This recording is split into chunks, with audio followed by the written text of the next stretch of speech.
Maintenant, on passe au niveau 3. Lorsque la mécanique quantique décrit plusieurs situations possibles, même si on n'en observe rien qu'une, de manière probabiliste, ça se pourrait que les autres continuent d'exister dans des versions parallèles ou des branches parallèles de la réalité. La personne qui a inventé ça, c'est Hugh Everett de TURV. C'est un peu spécial que la personne qui a inventé les univers multiples ait un numéro comme ça dans son nom. Et il était étudiant gradué de Wheeler, qui lui-même avait été étudiant gradué de Bohr. Donc, il était comme le petit enfant de Bohr au niveau hiérarchie académique. Et il a écrit sa thèse de doctorat sur l'idée justement que la fonction d'onde ne s'effondre jamais et que toutes les possibilités restent en existence dans ce qui est appelé la fonction d'onde universelle. Il y a eu de la misère.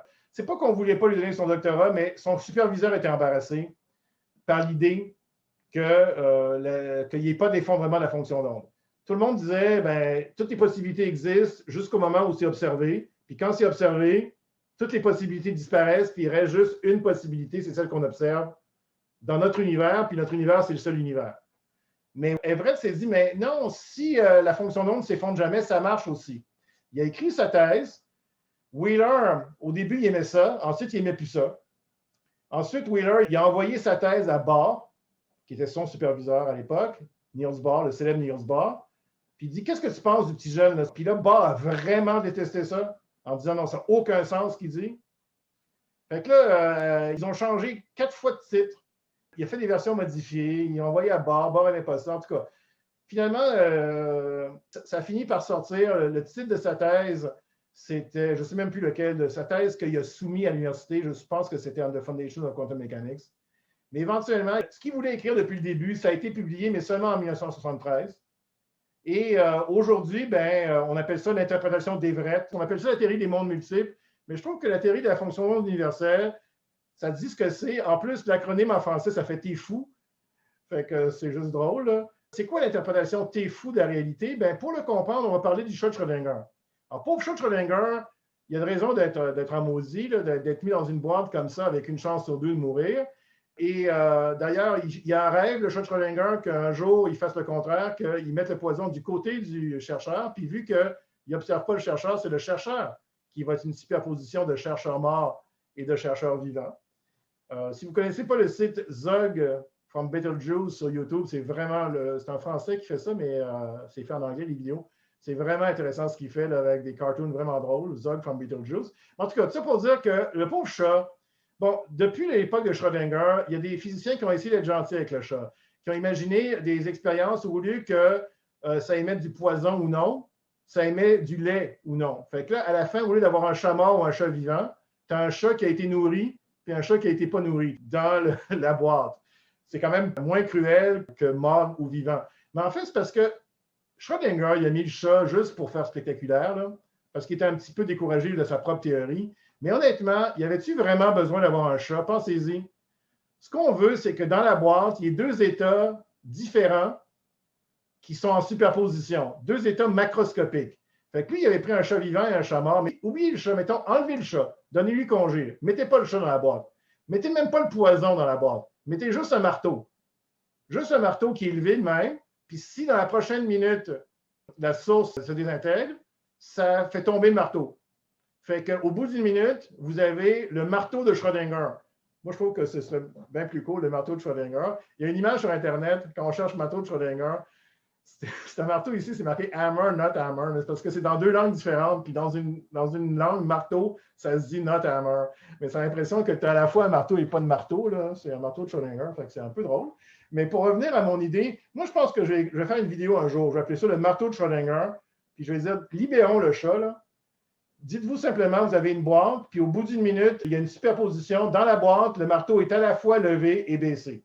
C'est déjà bizarre en masse. En plus, il n'y a pas besoin de savoir est-ce que le chat est un observateur ou non. Il n'y a clairement pas d'observateur dans la boîte. C'est juste un mécanisme qui n'observe rien comme tel, qui fait juste avoir un marteau levé ou baissé. Bon, il y a un détecteur dedans, mais bon. Puis justement, ben, pour vous parler de l'interprétation d'Everett, on va analyser ensemble la vidéo de Veritasium, parce que le graphisme est vraiment parfait pour expliquer la différence entre les différentes visions qu'on a ou interprétations de la mécanique quantique.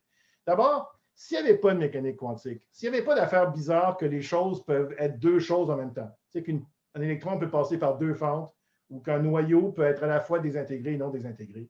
Si la désintégration nucléaire, c'était un phénomène là, classique, pas quantique, on aurait au début un noyau non désintégré avec le chat vivant, puis au bout d'une minute, ben, des fois le noyau sera encore non désintégré, puis le chat serait vivant. Puis il y aurait l'autre possibilité, le noyau s'est désintégré, puis le chat est mort. Puis ce serait une ou l'autre. Il n'y aurait pas d'affaire de superposition jamais. Et c'est tout. Mais ce n'est pas comme ça, justement. Au bout d'une minute, d'après la recette de la mécanique quantique, le noyau, il n'est pas soit désintégré, soit pas désintégré. Il y a une combinaison des deux. Il est à la fois désintégré et non désintégré. Sa fonction d'onde, on dit qu'elle est une superposition, mais à cause du montage, si le noyau est désintégré, le marteau est tombé et le chat est mort. Puis si le noyau n'est pas désintégré, le marteau n'est pas tombé puis le chat est vivant. Et à la limite, oubliez le chat, parce que le chat est vivant, conscient, ça complique les choses. Oubliez le chat, oubliez le poison. Vous avez une boîte comme ça, dedans il y a un atome et un marteau. Et à la fin, au bout d'une minute, vu que le marteau est fait de quanta, le détecteur de radiation est fait de quanta, tout est fait de quanta, ben, l'intérieur de la boîte, d'après la recette de la mécanique quantique, devrait être une superposition d'un marteau levé avec un marteau pas levé, les deux en même temps. L'ensemble de la boîte, c'est gros, mais c'est tout quantique. Puis d'après la recette, tant qu'on n'est pas observé, on est vraiment en superposition. On reste en superposition tant qu'on n'est pas observé. C'est ce que la recette dit. Puis la recette dit quand on observe, puis là, ben, l'observateur dans la recette, c'est le physicien ou la physicienne. Ben, quand l'observateur comme ça arrive, ben, il y a une des deux possibilités qui disparaît. Vous voyez, il y a un flash de lumière. Il y a eu comme un flash de lumière qui veut dire magie. Il y a une des possibilités qui disparaît, puis il y en a juste une des deux qui reste vraie. Laquelle reste vraie, c'est le hasard, dépendamment de l'onde de probabilité. Si l'onde de probabilité était 50-50, ben, une fois sur deux, le chat serait vivant, une fois sur deux, le chat serait mort, si on fait plein de fois l'expérience. Mais à chaque fois, il y a vraiment les possibilités quantiques disparaissent au moment où l'observateur regarde. C'est comme si l'observateur avait un pouvoir magique. Mais là, la question, c'est, justement, c'est-tu vrai, ça, qu'un observateur a un pouvoir magique? C'est ce que la recette dit, puis la recette fonctionne. Parce qu'on n'a jamais vu un chat à la fois mort et vivant. Pourquoi pas supposer que l'acte d'observation détruit la superposition puis force l'univers à faire un choix? Mais ça reste quelque chose de quasiment surnaturel, le pouvoir de l'observateur. Ce qu'Everett a dit en 1956, il a dit mais l'observateur aussi est fait de quanta. L'observateur aussi est un système quantique. Fait que si on considère l'observateur comme un système quantique, normalement, ce qui devrait arriver, c'est pas ce qu'on a vu. Normalement, ce qui devrait arriver, c'est ça. Quand l'observateur ouvre la boîte, ben, il devient aussi une superposition de deux observateurs. Un qui a vu le chat vivant, puis l'autre qui a vu le chat mort. Il n'y a pas une version qui est disparue au profit de l'autre. Il n'y a pas eu de flash magique. Les deux existent. Il dit ça, c'est ce que la mécanique quantique prévoit. Mais c'est sûr que quand vous dites ça, ben, vous dites, ben non, on ne se change jamais à deux endroits en même temps, faire deux choses différentes. Donc, ça ne se peut pas, ça. Puis Everett dit non, ça se peut. Il dit simplement, c'est que les deux observateurs se retrouvent dans deux branches différentes de la réalité. Si on veut la réalité maintenant séparée en deux, et la réalité au complet contient un observateur triste, un observateur joyeux, s'il aimait son chat, mais les deux sont assez différents qu'ils ne communiquent pas entre eux, ils n'interfèrent pas entre eux. Et c'est ça l'explication. Peut-être que vous ne trouvez pas ça convaincant ou que vous n'aimez juste pas ça comme explication, mais imaginez que c'est la réalité. Imaginez que c'est comme ça l'univers. On ne le sait pas parce qu'on ne peut pas observer les autres branches. Mais mettons que c'est ça la réalité. Bien, vous voyez que c'est exactement conforme à ce qu'on a dit dans la recette de la mécanique quantique. Lorsque vous faites l'observation, c'est comme si toutes les autres possibilités disparaissaient, puis il y en a une qui reste vraie au hasard. Mais en réalité, premièrement, elles ne disparaissent pas, mais c'est que vous ne les voyez pas parce que vous êtes différentes versions qui voient chacune une possibilité. Puis, est-ce qu'il y a du hasard là-dedans maintenant? Tantôt, il y avait du hasard. Hein? Tantôt, c'est le hasard qui faisait que le chat était vivant cette fois-là. Mais ici, il n'y a pas de hasard. Ici, à la fin, les deux possibilités continuent d'exister. L'univers est déterministe. L'univers, d'après la théorie d'Everett, continue à être déterministe. La physique peut prévoir exactement ce qui se passe. Einstein n'aimait pas ça, hein, que la physique prévoit juste des probabilités, puis on ne peut pas savoir laquelle va devenir vraie. Mais justement, tout devient vrai, chacune dans sa branche. Donc, la physique appliquée à l'ensemble de l'univers à la fonction d'onde universelle, la physique reste déterministe. C'est juste que, de notre point de vue, le hasard, finalement, c'est qu'on ne sait pas dans quelle branche on va être. En fait, on va être dans les deux. C'est un sosie, mais un sosie quantique cette fois-ci. À la fin, l'ensemble des sosies voit toutes les possibilités. En fait, juste vous dire, au niveau technique, depuis l'époque de Schrödinger, depuis les dernières années, on s'est rendu compte qu'à cause de l'interaction entre un système et l'environnement, on appelle ça la décohérence, je n'ai pas trop le temps à parler aujourd'hui, à cause de la décohérence, finalement, vous allez dire, mais c'est pareil que tantôt. Non, c'est pas pareil que tantôt. C'est qu'à cause de la décohérence, la séparation des deux branches ne se produit pas au moment où l'observateur ouvre la boîte. Si ça se produisait vraiment là, au moment où l'observateur ouvre la boîte, c'est comme si l'observateur avait un pouvoir magique. En fait, on se rend compte qu'à cause de l'interaction avec l'environnement, probablement dès que c'est trop différent au niveau macroscopique, dès que le montage devient trop différent au niveau macroscopique, ça cesse d'être la même réalité, en fait, ça cesse d'être la même branche. Ça sépare les branches avant que l'observateur ouvre la boîte. Fait que, il n'y a pas vraiment. S'il y avait un chat dans la boîte, il n'y aurait pas de chat vivant et mort en même temps. Fait que c'est quand même un peu moins bizarre le chat de Schrödinger dans l'interprétation des vraies avec des cohérences. Dès que le marteau peut tomber ou pas tomber, ça crée des versions différentes de la réalité, des subdivisions différentes de la réalité. Et évidemment, quand on ouvre la boîte, on fait juste découvrir dans quelle version de l'univers on était. Mais si vous avez bien compris ce que je viens de dire, ça veut dire que l'observateur est juste un autre système quantique. Vous avez peut-être déjà entendu parler qu'en mécanique quantique, l'observateur a un pouvoir magique là, de définir la réalité. Bien, ça disparaît dans l'interprétation des vrais. Sauf qu'à la place, qu'est-ce qu'on a? Au lieu d'avoir une réalité, on a un nombre infini de réalités parallèles. Il y a comme une constellation de la quantité de bizarreries. Là. Soit vous pensez que l'observateur a un pouvoir spécial, puis il y a juste un univers, ou vous pensez que les observateurs ne sont rien de spécial, mais là, vous avez tout l'ensemble des réalités qui sont toutes aussi réelles les unes que les autres. Moi, je suis pas mal convaincu que le T-fou, c'est pas mal la bonne interprétation de la mécanique quantique, la théorie de la fonction d'onde universelle. Mais quand je parle à mes collègues, il y en a qui disent, ben non, moi, je trouve que ça n'a pas d'allure parce que si l'univers, au début, est une branche, puis ça devient 2 branches, 4 branches, 8 branches, ainsi de suite, là, ça veut dire qu'il y a de plus en plus de branches de réalité. D'où elle vient l'énergie pour créer toutes ces branches-là? Ça ne se peut pas. Parce que dans leur tête, mes collègues ou ceux qui ont de la misère avec la théorie, avec le T-fou, ont peut-être cette vision-là d'un univers qui devient 2, qui devient 4, puis éventuellement, comment ça se fait? Là, on dirait qu'il y a pas mal plus de réalité ici qu'au début. À la place, voyez ça différemment. Voyez ça comme le schéma ici. Ça, c'est la réalité, la bande verte. C'est l'ensemble de la réalité.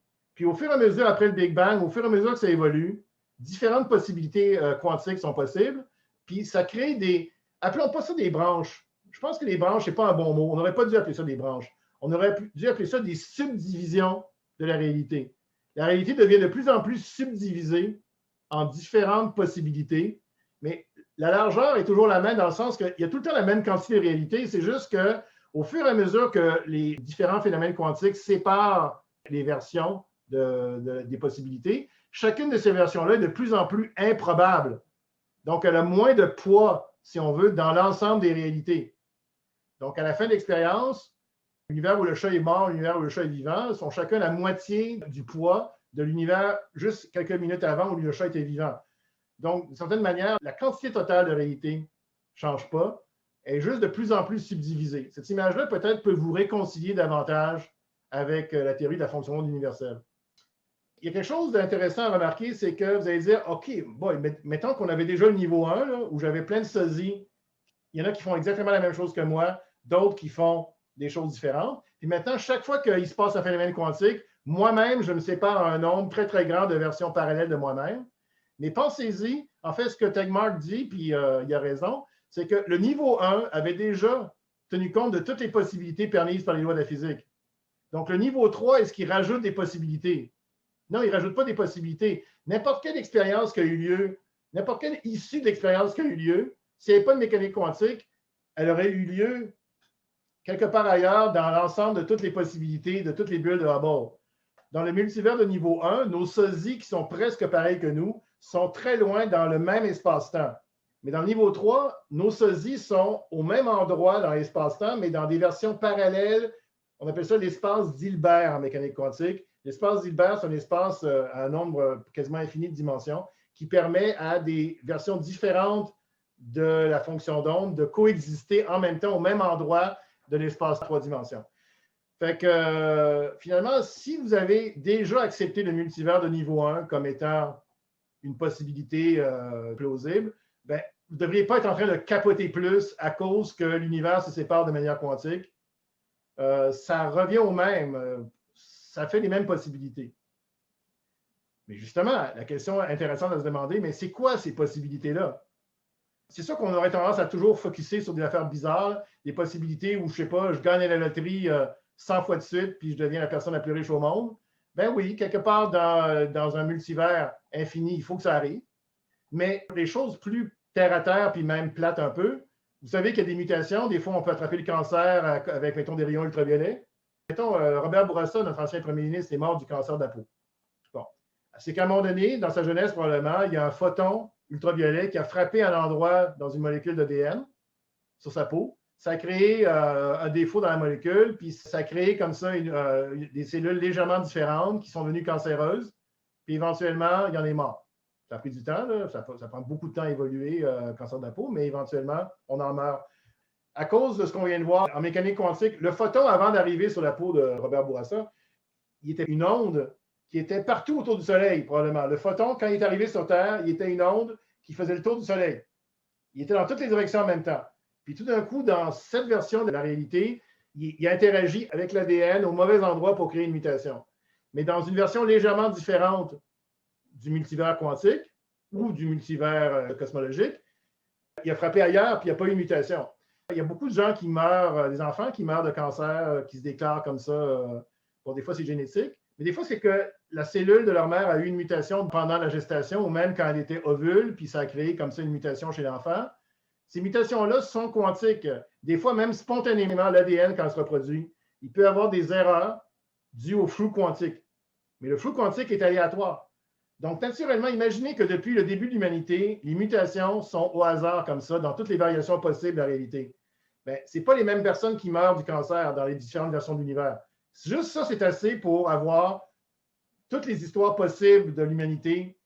La majorité des univers, des versions parallèles, vous n'êtes pas là, vous. Ce n'est pas vous qui êtes là, c'est d'autres personnes qui sont à Montréal. Puis ensuite, des versions plus éloignées, il n'y a même pas de Montréal parce que ça n'a pas été fondé par la même personne, puis ce n'est pas au même endroit. Puis éventuellement, vous voyez, juste les mutations dues au phénomène quantique sont capables de créer un nombre pratiquement illimité de versions différentes de l'histoire.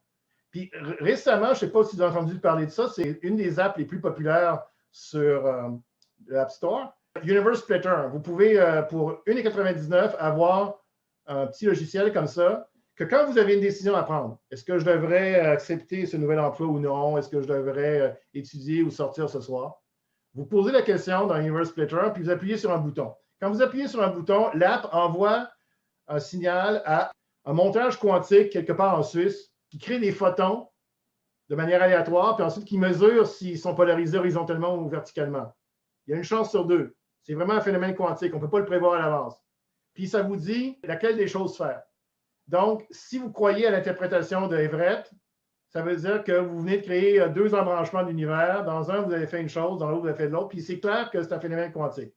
Peut-être vous allez dire, je n'ai pas besoin, monsieur, d'acheter ça à 1,99 $. Mon processus de décision dans mon cerveau, c'est plein de neurones qui envoient de l'information puis qui combattent les unes contre les autres, savoir qu'est-ce que je vais faire.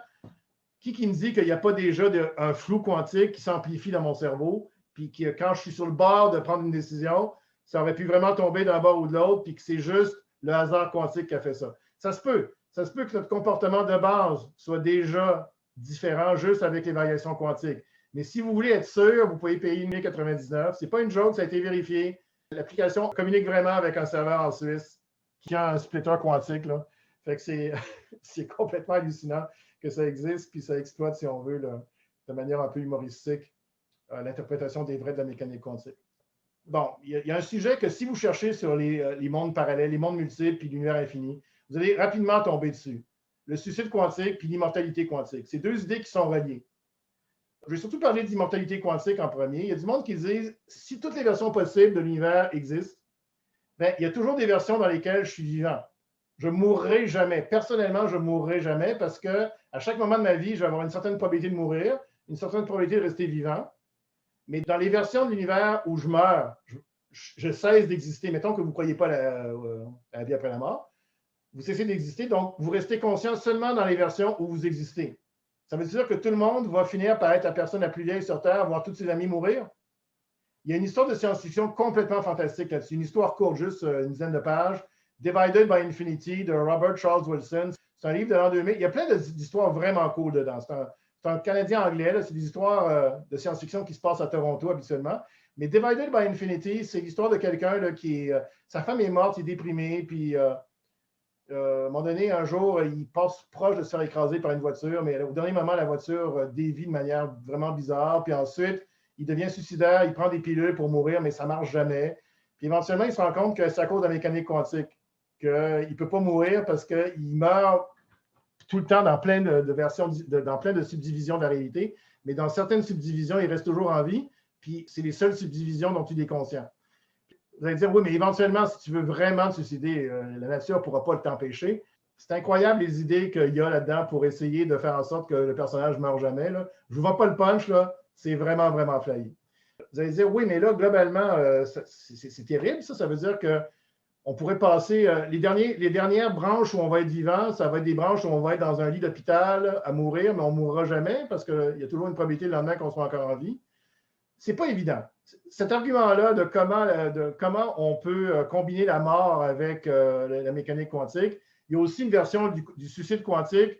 Quelqu'un décide, c'est vraiment flyé, quelqu'un décide de se brancher à l'ordinateur pendant la nuit, qui a une aiguille pour lui faire une injection mortelle, puis l'ordinateur est relié à l'Internet pour savoir c'est quoi le numéro gagnant de la loterie qui aura se retiré pendant la nuit.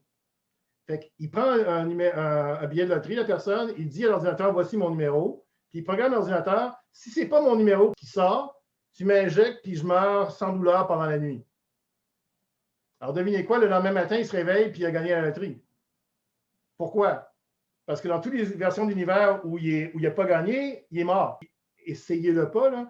Avant de l'essayer, allez lire l'article dans Wikipédia, Quantum Suicide and Immortality. C'est super bien fait, il vous explique toutes les façons qu'il y a que ça ne marche pas, cette affaire-là. En fait, c'est qu'il faudrait absolument que la probabilité que l'appareil fonctionne soit beaucoup, beaucoup, beaucoup plus grande que la probabilité de gagner la loterie.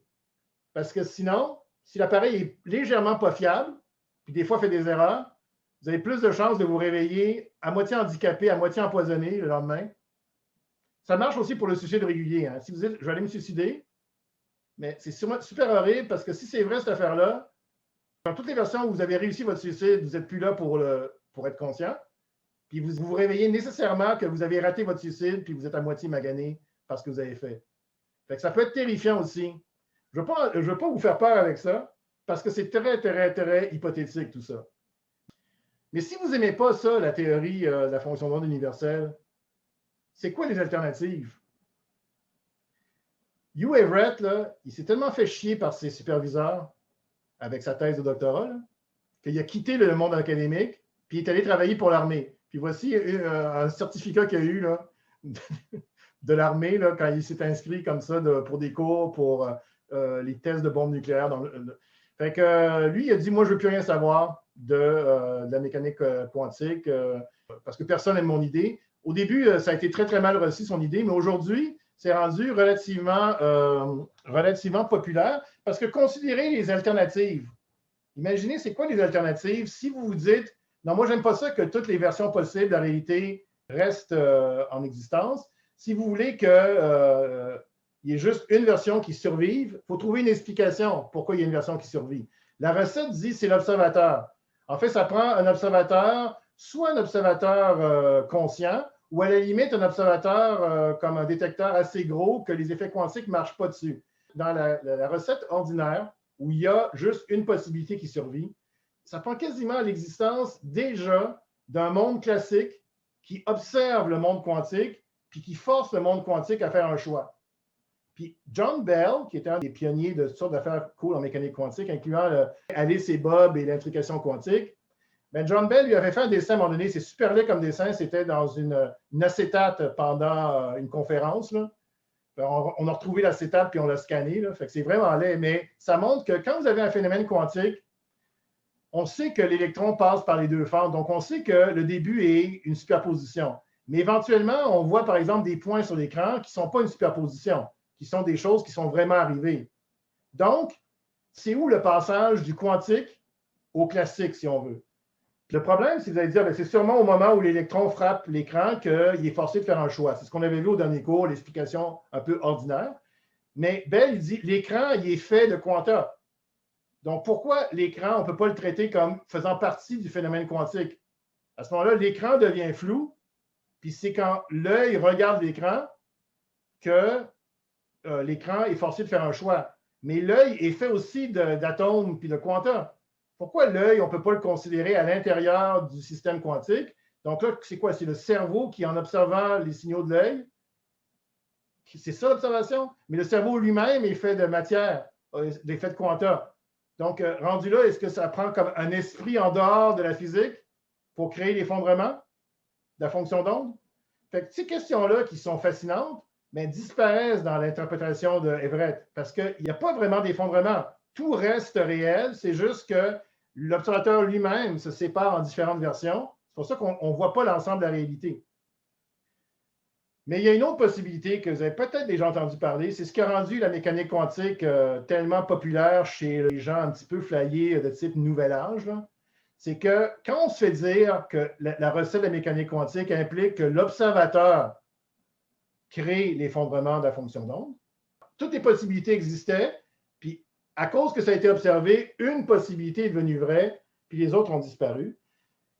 Il y a du monde qui ont interprété ça comme étant, ça prend un observateur conscient, c'est la conscience humaine ou l'esprit qui est en dehors de la physique qui crée l'effondrement.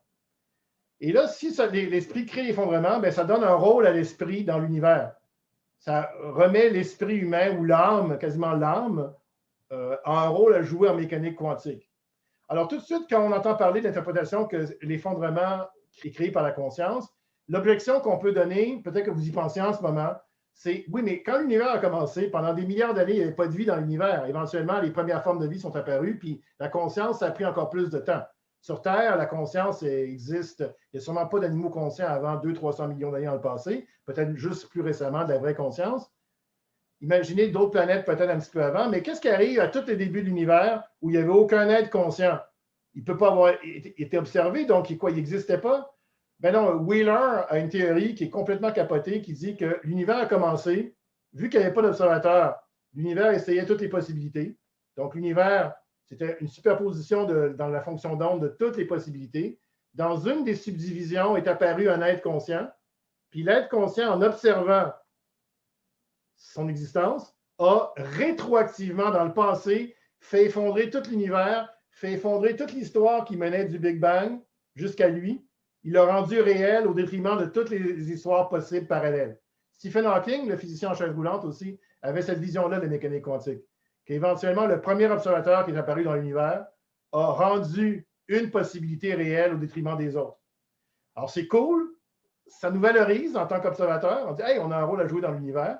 On peut aller trop loin avec toutes les mystiques. Là. Tu sais, il y a un film qui est sorti en 2004, What the Bleep Do We Know? What the censuré Do We Know? Dans ce film-là, ils interviewent toutes sortes de physiciens un peu flyés qui nous parlent de mécanique quantique puis qui disent que l'observation crée la réalité. Et à partir de là, ils interviewent aussi du monde bien bizarre. Ils interviewent une madame qui est en communication avec des esprits qui viennent de l'Atlantide. C'est un film complètement fou, avec des acteurs aussi qui jouent des rôles. Puis à la fin, l'actrice principale, elle réalise que le pouvoir de la pensée est suffisant pour créer sa réalité. Elle prend ses antidépresseurs, sa prescription antidépresseur, puis elle la jette dans l'océan. Elle est libre, enfin. Alors, il y a même un problème éthique par rapport à dire aux gens de jeter leur antidépresseur, d'utiliser le pouvoir de la mécanique quantique. Ça, c'est un vrai physicien, doctorant en physique. Maintenant, il est devenu docteur quantum, il s'habille de même, il fait des cartoons. Super populaire.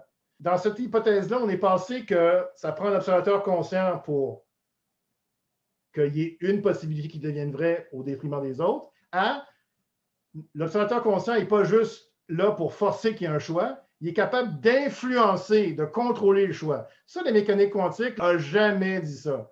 Ça, là, c'est tout de l'extrapolation qui n'a aucun rapport avec aucune théorie mécanique quantique. Donc, il ne faut pas se laisser prendre avec ces affaires-là. La mécanique quantique est bizarre. Elle a peut-être dans certaines interprétations un rôle à jouer pour l'observateur, mais clairement pas aussi bizarre que la conscience contrôle l'effondrement. C'est sûr que si c'était vrai, ça fait des scénarios pas mal cool. Si on va dans The Matrix, c'est un peu ça. Neo devient capable de contrôler son environnement parce qu'il a découvert un secret là, qui lui permet de contrôler les choses. Si on pouvait faire la même chose avec la mécanique quantique, est-ce qu'on pourrait tous là, comme faire notre propre réalité puis faire en sorte qu'on ait une vie fantastique? Il y a des livres qui sont écrits là-dessus. Là. The Secret, c'était ça, par exemple, qu'on pouvait créer notre propre réalité par rapport à la puissance du mental, si on veut. Le problème, c'est que quand ça va bien dans votre vie, tout va bien, mais quand ça va mal, mettons que vous croyez à ça, puis là, vous attrapez le cancer. Là, vous allez dire, mon Dieu, c'est moi qui me suis créé le cancer avec mon choix quantique. Vous pouvez commencer à devenir fou là, avec ça. Il y a d'autres exemples hein, en fiction où on invoque la mécanique quantique pour faire quelque chose de cool. Par exemple, dans la série Doctor Who, un des meilleurs épisodes, Blink, qui a été diffusé en 2007, dans cet épisode-là, les méchants, c'est des statues. Alors, des statues qui sont immobiles, comme ça, mais qui ont l'air des fois un peu méchantes, un peu bizarres. Mais ce qui est terrifiant, c'est que quand on ne les regarde pas, bon, on ne regarde pas la statue, puis quand on regarde la statue de nouveau, elle a bougé entre les deux moments où on l'observait. Mais personne n'a jamais vu une statue bouger parce qu'il faut qu'elle ne soit pas observée pour bouger. Et d'ailleurs, dans la série, on dit que c'est un phénomène quantique qui crée ça. Alors, c'est facile hein, de mettre quantique à peu près n'importe quelle sauce pour faire quelque chose de mystérieux qui a rapport à la physique. Il y a aussi ce mème-là qui est apparu il y a quelques années sur Internet, qui a l'air assez absurde. Ça dit ce panneau est en espagnol quand vous ne le regardez pas. Alors, qui vous dit que c'est pas vrai, ça? Ça se pourrait. Hein? Ça se pourrait que chaque fois que vous ne le regardez pas, il est en espagnol, mais quand on le regarde, il est clairement en anglais. C'est sûr que si on connaît la mécanique quantique, ben on pourrait se dire que c'est comme une sorte de plaisanterie quantique. Parce qu'en mécanique quantique, c'est un peu ça que la recette dit. Lorsqu'on n'observe pas un phénomène, il essaye toutes sortes de possibilités. Puis quand on l'observe, il se comporte différemment. Il y a l'effondrement de la fonction d'onde, il devient localisé.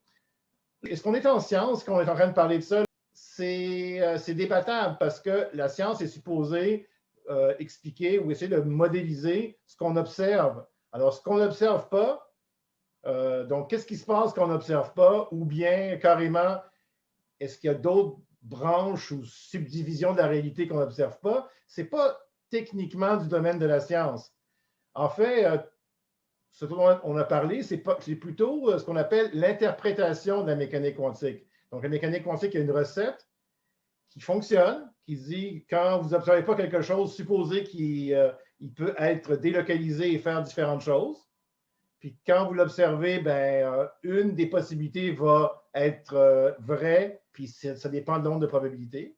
Bon, ça, c'est la recette. Mais qu'est-ce que ça veut dire sur la nature fondamentale de la réalité? Ça, c'est plutôt carrément de la philosophie ou de la métaphysique. Donc, vous voyez, si vous cherchez interprétation de la mécanique quantique sur Internet, vous allez la trouver pas mal plus que les 2 ou 3 dont je vous ai parlé. En fait, on parle souvent de l'interprétation de Copenhague, qui est une interprétation très minimaliste qui dit c'est pas la job de la physique de se poser des questions sur des choses qu'on ne peut pas observer. Alors, c'est une façon de dire on laisse faire la philosophie, on laisse faire l'interprétation. Je vous ai parlé de l'hypothèse des mondes multiples. Je vous ai parlé de l'hypothèse que ça prendrait carrément quelqu'un de conscient ou une conscience quelconque pour effondrer la fonction d'onde. Donc, ce n'est pas mon propos aujourd'hui de vous parler des différentes interprétations de la mécanique quantique, mais il y en a plusieurs. Puis si justement vous vous dites, moi, là, j'en aime aucune, par exemple, si vous n'aimez pas l'idée des mondes multiples parallèles quantiques, ou si vous n'aimez pas l'idée que l'observation cause l'effondrement comme tel, vous pouvez vous consoler en vous disant que c'est juste des interprétations de la mécanique quantique, que toutes les interprétations ont les mêmes conséquences observationnelles. On ne peut pas les différencier au niveau de la science. D'ailleurs, il y a une scène excellente dans The Big Bang Theory, qui est une série de télévision où on suivait des physiciens. C'était une comédie, mais on suivait des physiciens, puis il y avait un consultant de physique qui vérifiait, en fait, qui écrivait souvent les réparties qui avaient rapport à la physique, puis qui vérifiait que tout ce qu'il disait était correct. Puis, effectivement, je n'ai pas vu une seule erreur de physique dans toutes les saisons de Big Bang Theory. Ici, c'est un épisode où Sheldon, le personnage principal, donne un cours sur la mécanique quantique, puis je pense que personne ne s'est inscrit à son cours, fait qu'il essaie de voir si ses amis pourraient s'inscrire à son cours, puis il a fait un petit test avant que le cours commence. What is the correct interpretation of quantum mechanics? Since every interpretation gives exactly the same answer to every measurement, they are all equally correct. However, I know you believe in the many worlds interpretation, so I'll say that. Now, do you think I'm smart enough? No.